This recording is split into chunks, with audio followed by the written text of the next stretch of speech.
Jannatda bir daraxt bor, tanasi jannatda, tomiri dunyoda.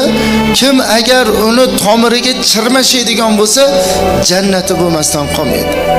Sahobalar aytdilar: "Otamiz, onamiz fido bo'lsin sizga yo Rasululloh.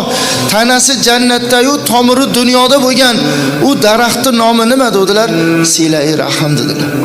Ya'ni opa singil, aka ukalardan hol ahvol so'rashlik dedilar. Keltiriladiki, kimiki opasi yoki singlisini ziyorat qilishlik maqsadida hovlisidan chiqsa, yerga oyog'ini qattiq bosmasin, to opasi yo singlisiga borib uyga qaytib kelguncha.